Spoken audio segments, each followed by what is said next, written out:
Have you ever wondered about the perfect formula for creating a great video? As a social media manager turned video marketing coach, I have created probably thousands of videos for tons of different businesses. There definitely is a formula of what goes into a video to make it perform really well versus those videos that don't perform so well. So in this episode of the Back to Basics series, I am going to be breaking down the 4 elements of your video that really makes it a great one. I think it's important that we first identify what is a good video. So at the end of the day, why are you using video in your strategy? Is it to grow your email list? Is it to get more sales? Is it to grow an audience and a community? Is it to build conversation and engagement? Whatever that specific goal is that maybe you've already brainstormed throughout listening to this Back to Basics series, this is what is going to guide you on if your video is actually getting you closer to that goal. Because a good video to me isn't just a video that goes viral and gets thousands of views. It's a video that actually does something for your strategy. So let's break down the anatomy of a good video. First, starting with the format of your video. When it comes to the format of the video, this comes down to the platform you're creating on, whether it's long form and horizontal like YouTube, or if it's short form and short like a platform like Shorts, TikTok, or Reels.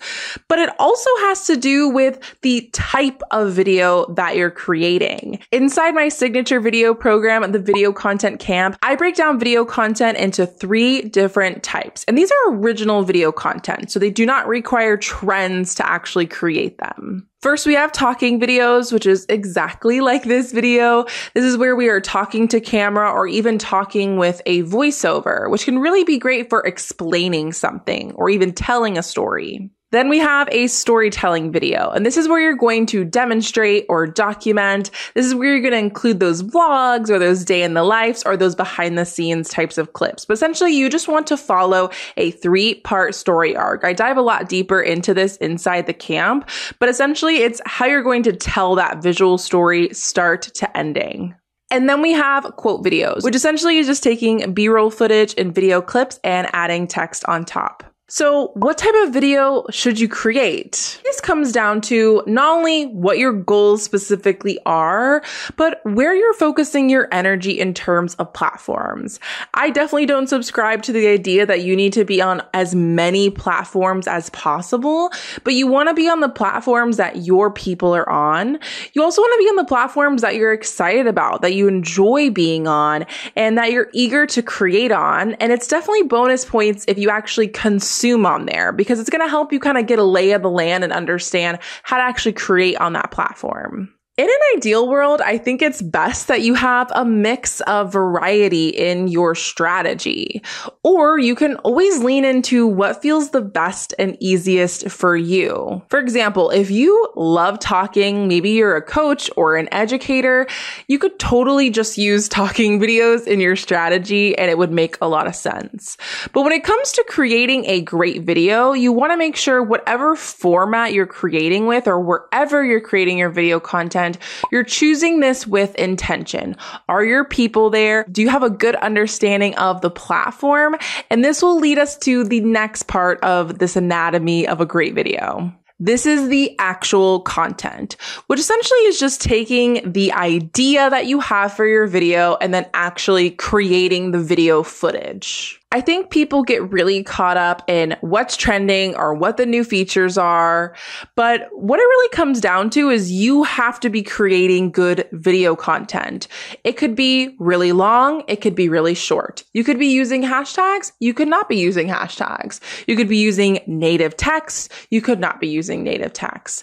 At the end of the day, yes, those little nuances can make a difference. But if the actual content of your video is not good, the video is not going to do good.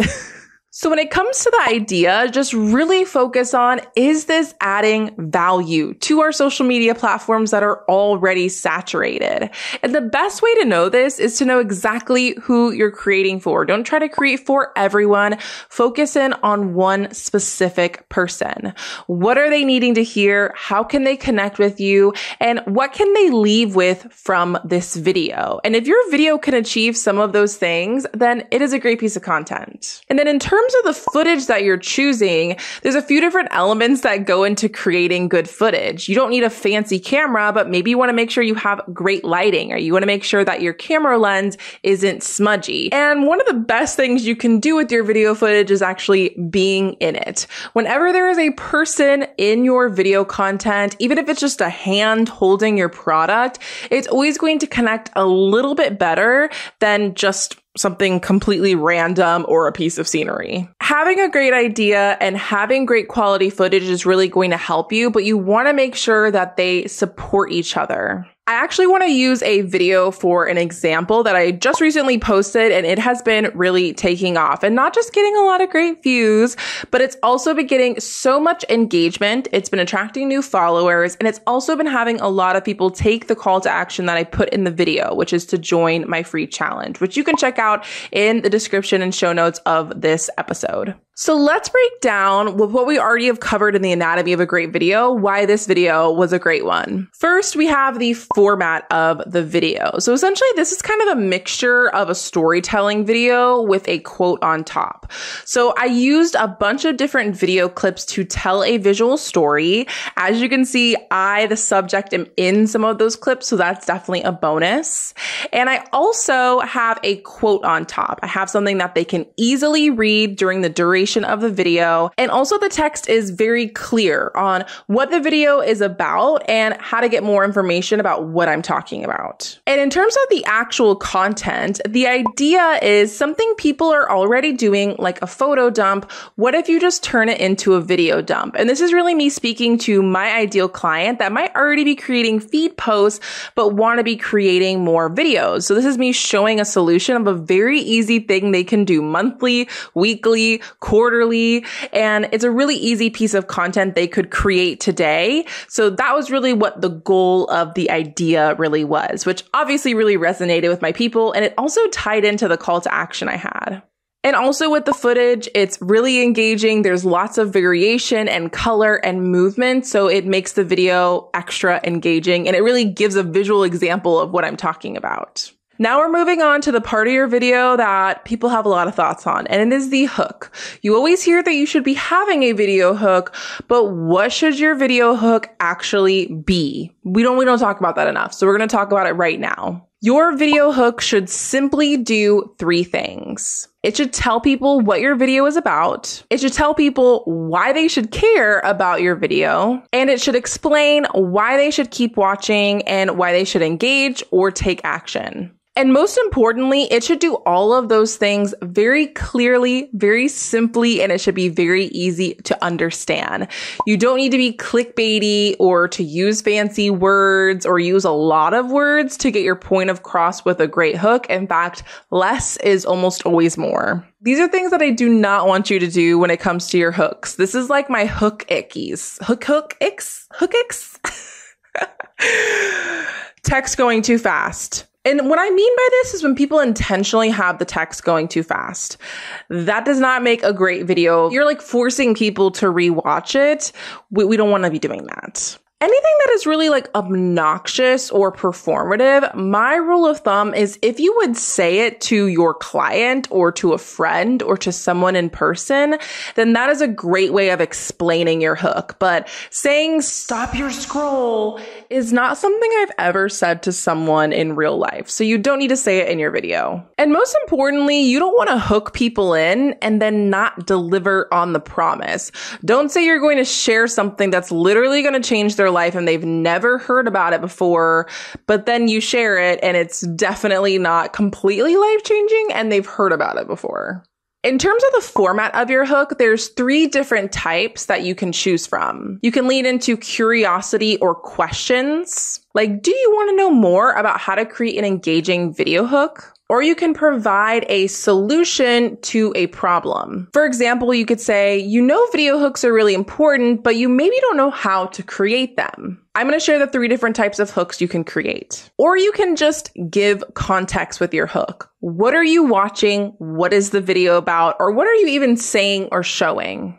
For example, if I'm going to do a morning routine mini vlog, I will literally say with the text, morning routine mini vlog.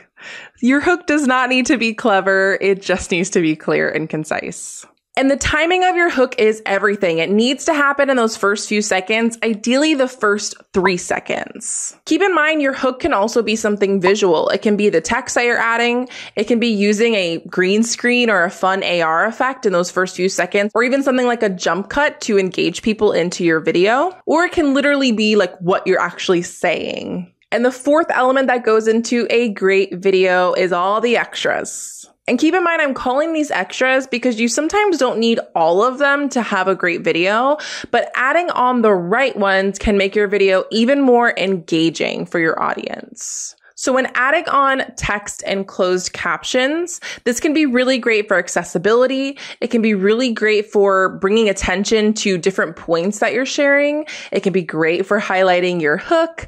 There's so many uses that you can use text and closed captions for, and I would almost say I always add at least one of those to my videos. Another one is your caption, your actual caption of your video, especially with something like an Instagram reel. This can be a really great place to add extra context to your video. And it really is helpful to add in a call to action in your reel to encourage them to go to that caption. You want to make sure that you're infusing that call to action into your video and you're not like creating a video that's a hook that's like, do you want to know this? And then pause, and then you say, read the caption to know how. Like, we don't want to try and trick people into reading the caption, but we want to show it as a way to learn more about what you're watching. You also want to have a really strong hook in your caption. That first line in your written caption is the first thing people see, whether they're scrolling on the feed or scrolling on the Reels tab. So you want to make sure that you're drawing them in, which you can kind of use what you've already done for your video hook for this hook. But I love to use my caption not just to say exactly what I've created the video on, but to add more value. And this is often where I'll put my call to action as well, whether I'm asking them to do something like subscribe to my email list or join my freebie or join a wait list, or if I'm just encouraging them to engage with the video, comment, even share it with a friend. And the last element is your cover. Whether you're creating a thumbnail for YouTube, you're creating a cover for your reel or your TikTok, when this comes to profile experience, which we've already talked about in this Back to Basics series, this is what makes it really easy for people to find what your video is about from your grid or from the Reels tab or from your pins or even from playlists. I personally love to have a title in your cover photo if you can, because it makes that even easier. But you also can use visual elements. So like if you're making a video about a recipe, then have a visual of that recipe.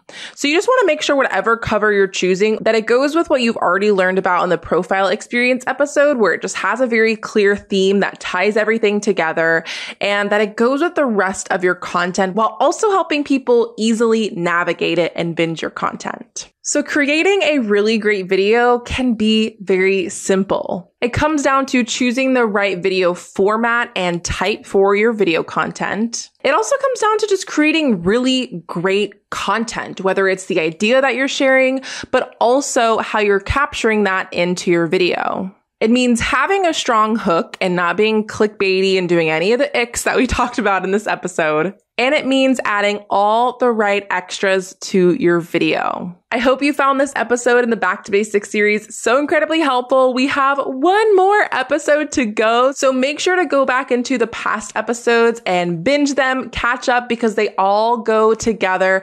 And the last one is going to be probably the best one of the entire series, so make sure you stay tuned for that one. If you want to dive more into video skills and strategies just like this, I deep dive into all of these concepts in depth in the lessons inside the Video Content Camp, and you can find all the details about that in the description or show notes. And I'll see you in the next Back to Basic episode.